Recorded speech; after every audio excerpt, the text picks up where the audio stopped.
Essula ey'ekkumi.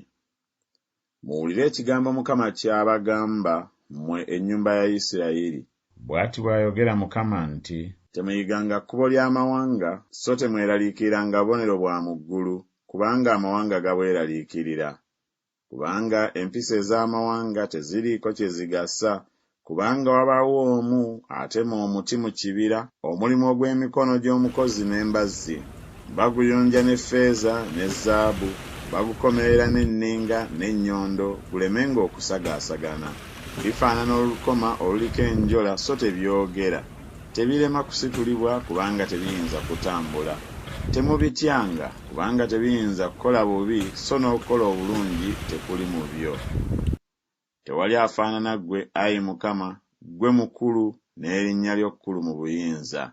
Ani atandikutidde, Ayi Kabaka w'amawanga, kubanga kukugwanira ggwe. Kubanga mu bagezigezi bonna ab'amawanga ne mu kitiibwa kyabwe kyonna eky'abakabaka temuli akufaanana ggwe. Naye bo bonna wamu bali ng'ensolo, basirusiru, okuyigiriza kw'ebifaananyi kisiki busiki.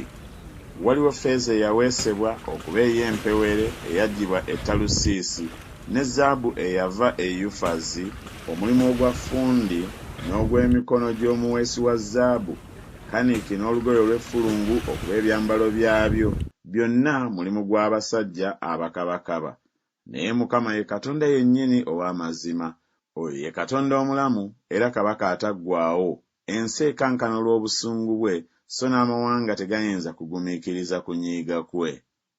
Bwe muti bwe mba mbagamba nti bakatonda abataakola ggulu na nsi, abo balibula mu nsi n'okuva wansi w'eggulu.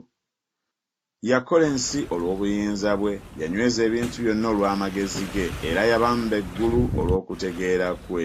Bw'aleeta eddoboozi lye ne waba oluyoogaano olw'amazzi mu ggulu, era alinnyisa emikka okuva ku nkomerero z'ensi, akolera enkuba enjota, era aggya embuyaga mu mawanika ge. Buli muntu afuuse ng'ensolo, so talina kumanya. Buli muweesi wa zaabu ensonyi zimukwata olw'ekifaananyi kye ekyole, kubanga ekifaananyi kye ekisaanuuse bulimba, so temuli mukka mu byo. Tebiriiko kye bigasa, mulimu gwa bulimba. Biribula mu biro mwe birijjirirwa. Omugabo gwa Yakobo tegufaanana ebyo, kubanga oyo ye mubumbi wa byonna, era Isirayiri kye kika eky'obusika bwe. Mukama w'eggye lye linnya lye. Kuŋŋaanya eby'obuguzi bwo obiggye mu nsi, gw'atuula mu kibuga ekizingizibwa.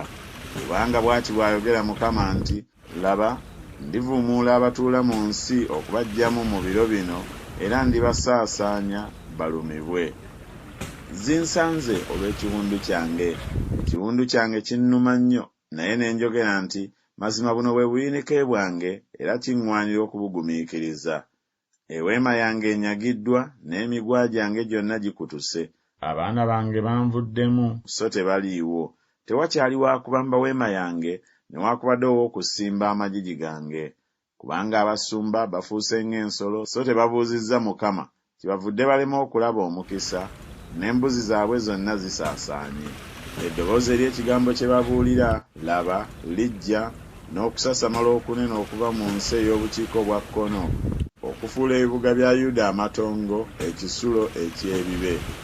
Ayi Mukama, mmanyi ng'ekkubo ery'omuntu teriri mu ye yennyini, tekiri mu muntu atambula okuluŋŋamyanga ebigere bye. Ayi Mukama, ombuulire naye mpola, si lwa busungu bwo oleme okunzikiriza.